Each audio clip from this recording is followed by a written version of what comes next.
Yes, thank you very much. First of all, thank you for the invitation to CatDem and SILC and to ELF to this very interesting seminar here today.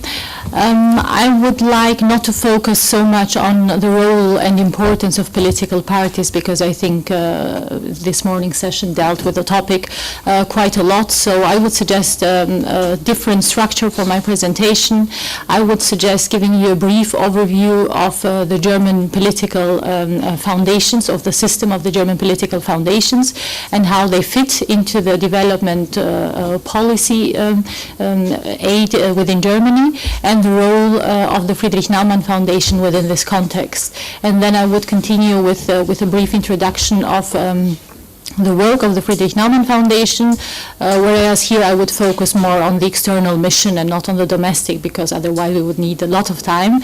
And in the end I would conclude with a good practice example from the MENA region, because it's because everybody, not only because everybody is looking towards the MENA region at the moment, but because the region is so diverse, and you can see the best how the tools of democracy promotion are used within this region. I would like to start out with a saying by Kofi Annan, who used to say, democracy does not belong to any country or any region, but it's a universal right. And this is also reflected in the German development policy. There is the agreement that democratic rule of law is indispensable for the German development policy. And this is also the reason why promoting democracy is a goal in its own right in Germany. Nevertheless, as most of you know, as practitioners, there is no blueprint, there is no template for democracy that you could transport in other countries. So setbacks, occasional setbacks, cannot be avoided, and therefore you need long-term partnerships.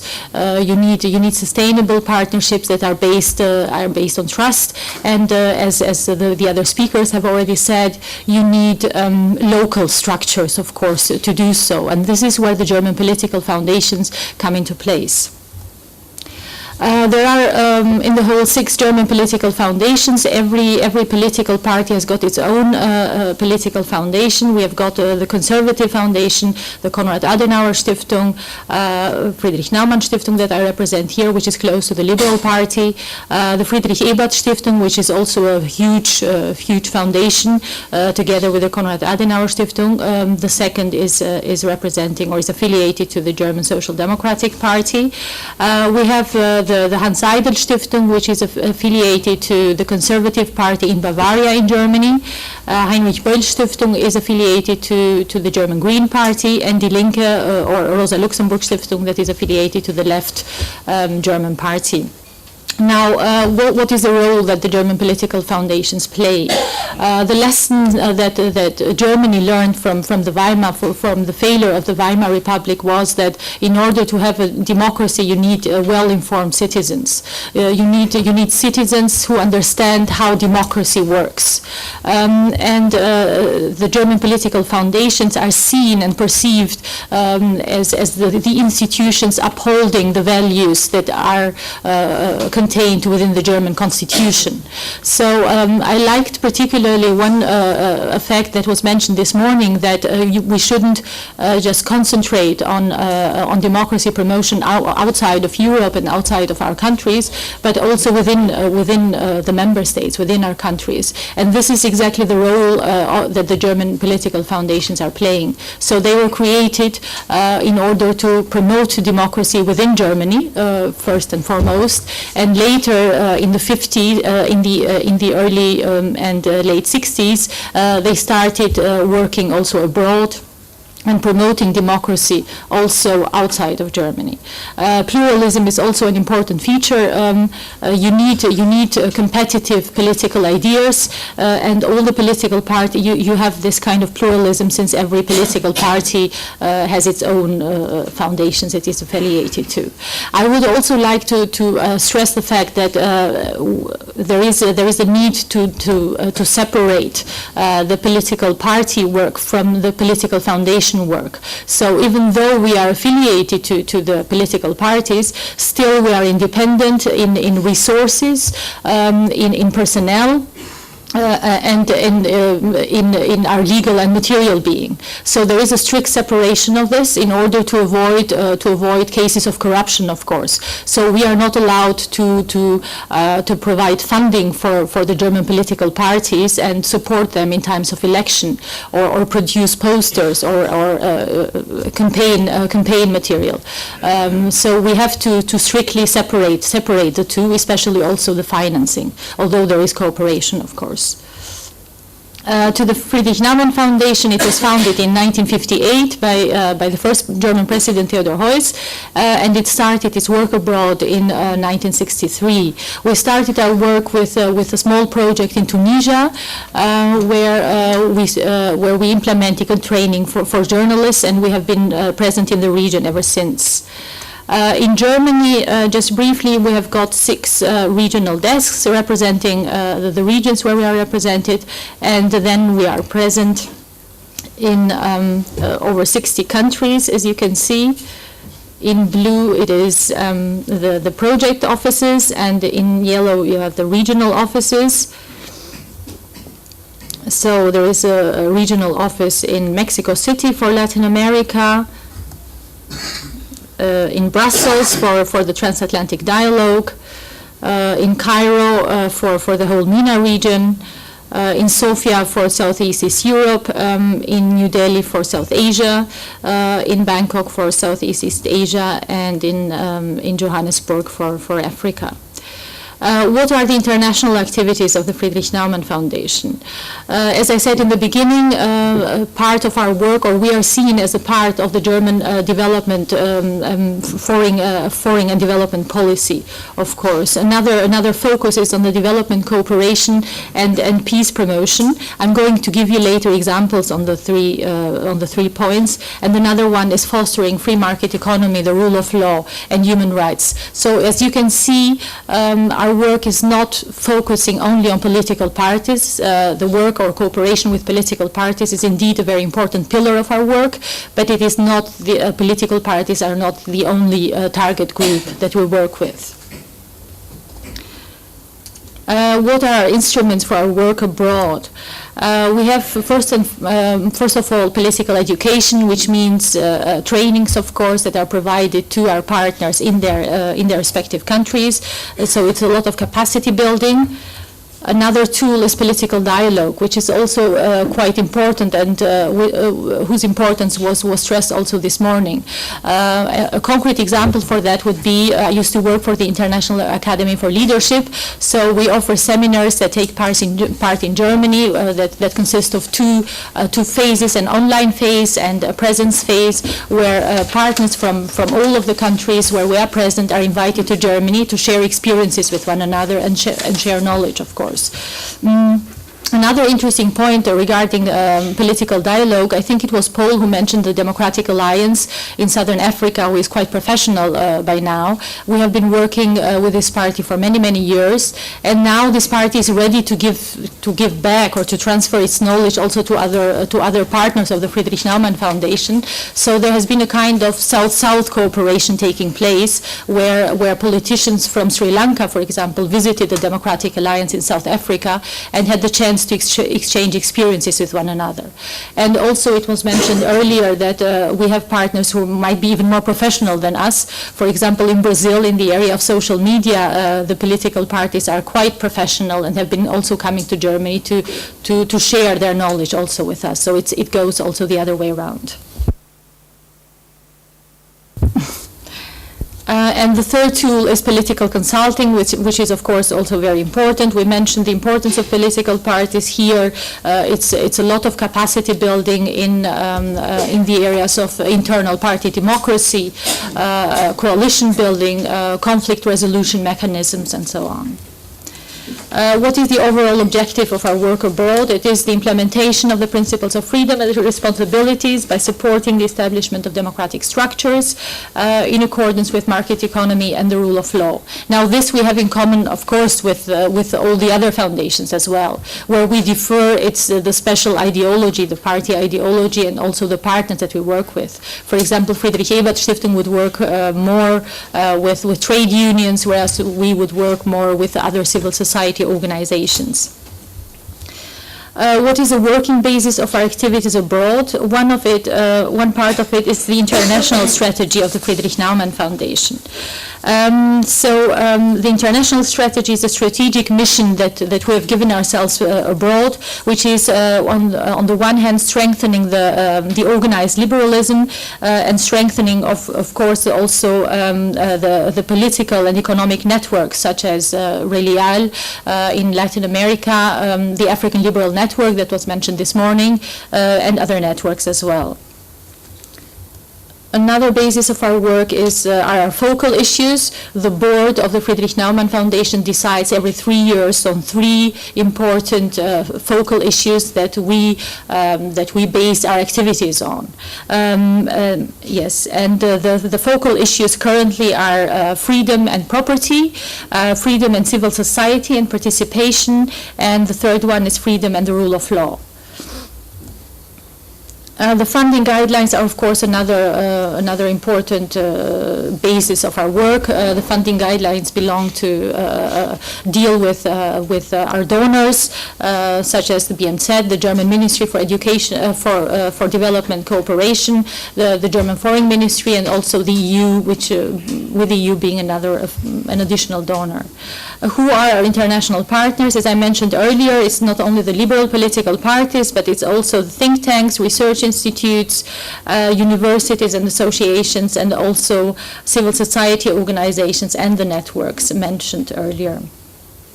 Now, what are the strengths and chances that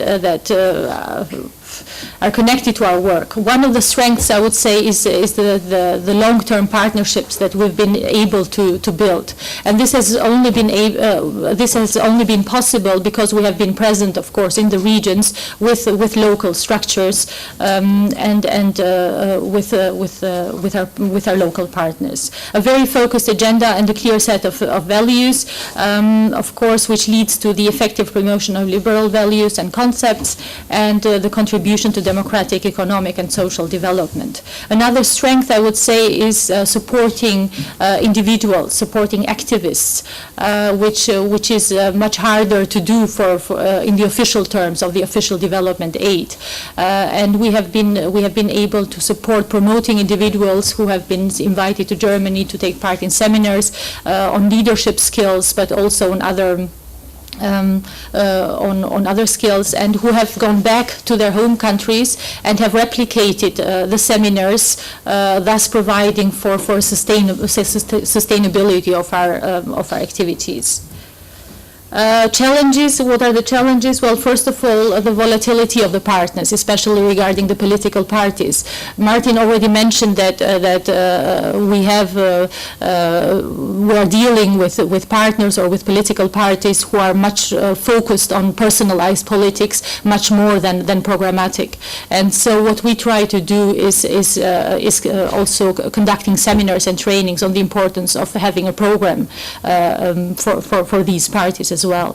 The emergence of new powers, what do I mean with this?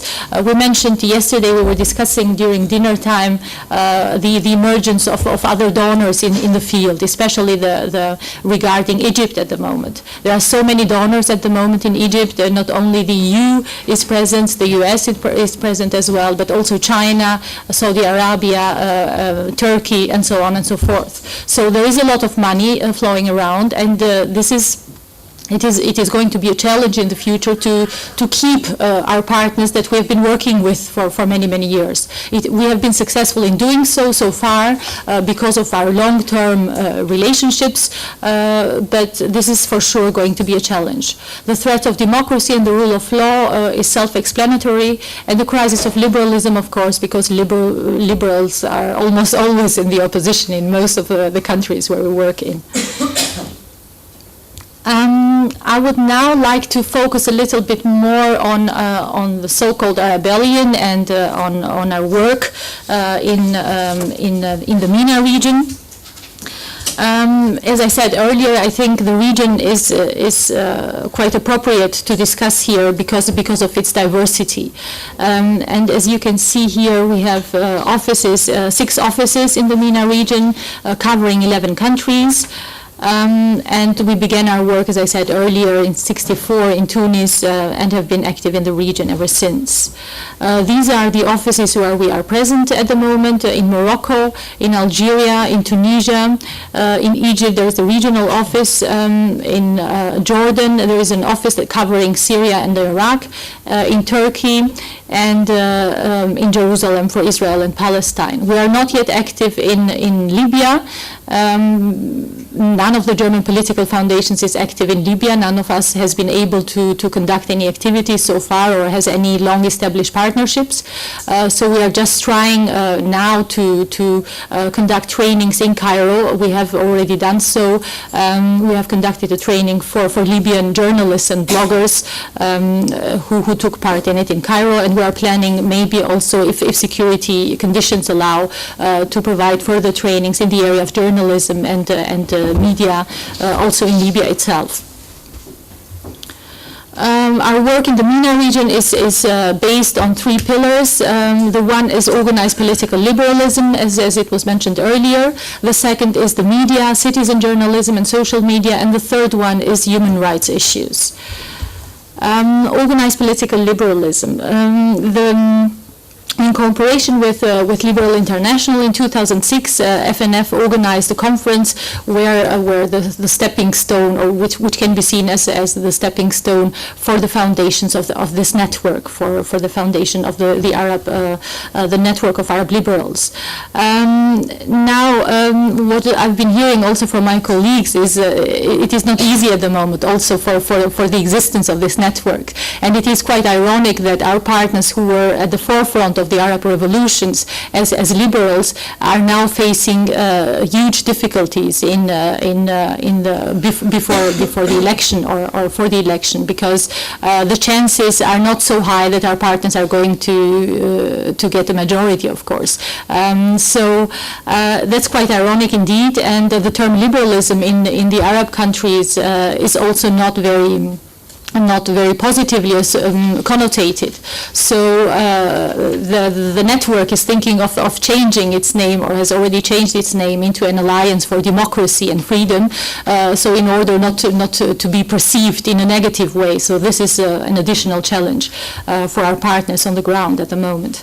Networking activities, yes, we could mention networking activities not only in the region but also bringing together our partners with ERDR. We have supported the establishment of a union of Arab liberal youth, and have also conducted trainings in this regard on the role of youth and the women in politics, for example. Media, citizen journalism, and social media is also an important part of our work. For many years, training programs for journalists have been an important element of our work, and especially regarding our project in Egypt. And now the foundation is also sponsoring or promoting a series of trainings aimed at enhancing the professional skills of journalists, Egyptian journalists. There is a lack of systemic and institutionalized journalism training. This is also an additional challenge, and therefore we've been trying to tackle this through offering and conducting trainings for bloggers, as I said in the beginning, but also through the publication of a manual, as it says here, Journalists and Elections in Arabic, which provides an explanation and in clear and simple terms of the press law and electoral system. The third area which I would like to highlight is the human rights area. I have chosen a project which was called Enhancing the Legal Framework of the Freedom of Association in the Arab World through National Dialogue and the Empowerment of Civil Society. This project was an EU co-funded project which took part from 2007 to 2010 and covered a lot of countries such as Egypt, as it says here, Jordan, Lebanon, Palestine and Syria, with an outreach component in the other countries such as Tunisia and Morocco and Algeria. Now, what were the achievements of this project? The project was able to initiate first and foremost a dialogue, to offer a platform of dialogue for the CSOs in the region, not only nationally but regionally. Also, it was able to offer to initiate dialogue between the CSOs and the local authorities at the national level and again at the regional level. So the CSOs involved in this dialogue were also able to create alliances among each other and yes, to lobby together for this cause, for the freedom of association. There were a code of conduct was produced for CSOs, a code of conduct, by the way, also for political parties. It was mentioned earlier today. The social responsibility of politicians was mentioned earlier today, and this was also part of this project. So one of the products was a manual on the code of conduct for political parties, and also for the trade unions. And in the end, an Arab Council for the Freedom of Association was created. Now, what were the challenges? The project faced a lot of challenges. It proved quite difficult to translate the outputs of this project into concrete action, into creating indeed a so-called enabling environment. So many codes of conduct that were agreed upon by the participating NGOs were not even followed in the end, because the NGOs were fearing an additional tool or means of pressure in addition to the pressure that they were experiencing from their own governments. So that was indeed a challenge, and the established national councils could not operate freely in every country because they could not even register. So in Lebanon this was possible. In Lebanon the national council could register and is now functioning, but in the other countries this was not possible. And what we learned from this project was that there is the importance of the understanding that the achievements are only a first step toward progress, and that we need to keep continuing our work with our local partners there in order to reach sustainable results. So at the moment, the Friedrich Naumann Foundation is currently discussing with the local partners of creating or implementing follow-up measures, especially with regard to the council, to the Arab Council for the Freedom of Association, so that it can be pushed and initiated into its work. The work of FNF after the revolutions, what lessons do we draw from the revolutions and from our work so far? Well, the pillars that we had in Egypt, they proved indeed accurate, and there we are going to adjust the quantity of the seminars, but not so much the quality. In Tunisia, on the other hand, as it says here, it's a moving target. There we really need to go back and see which partners we can cooperate with. There are so many parties that have been established in Tunisia at the moment, and there we still have to see which partner structures we can establish there. So this is still open. And Libya, well, Libya might become a project country in the future. We don't know yet, depending on the security reasons. As I said in the beginning, first workshops have already taken place. What support did the German political foundations get or receive? We received additional funds from the German Ministry of Development Cooperation and from the German Foreign Ministry, especially for the MENA region, for all of the German political foundations. So if I remember correctly, it was an additional 3 million that was issued especially for the MENA region, in addition to the normal funds that we were getting. And these funds were issued very quickly. And time, as you know, is an important factor, and this was done in a really fast way. This was not the case at the EU level. At the EU level, we are still exploring means of getting further funds. Some conclusions maybe and prospects for the future were first of all the importance of developing a coherent democratization strategies for the individual partners is of course important. We discussed yesterday during dinner time whether we need coordination or whether coordination of aid is possible at all, or whether if we want it or not. And we came to the conclusion that coordination in terms of sharing the information and having the platforms to do so is indeed very important in order to decide also on a division of labor.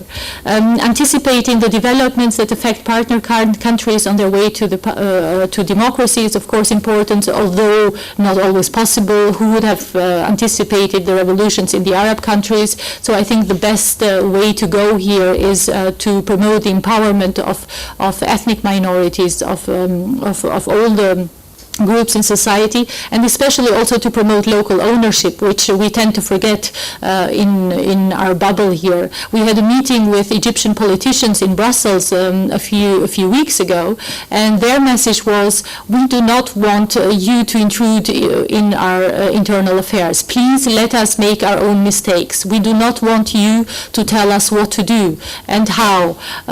So that was the message of the Egyptian politicians, and I think we have to take this message seriously. It is important to ensure a kind of local ownership. Importance of coordination, as I mentioned earlier, and the cooperation through sharing good practices. Therefore, I think it is very valuable to have a network such as the European Liberal Forum, which provides us with a platform of exchanging knowledge on the one hand and deciding on means of cooperation on the other. Thank you very much for your attention.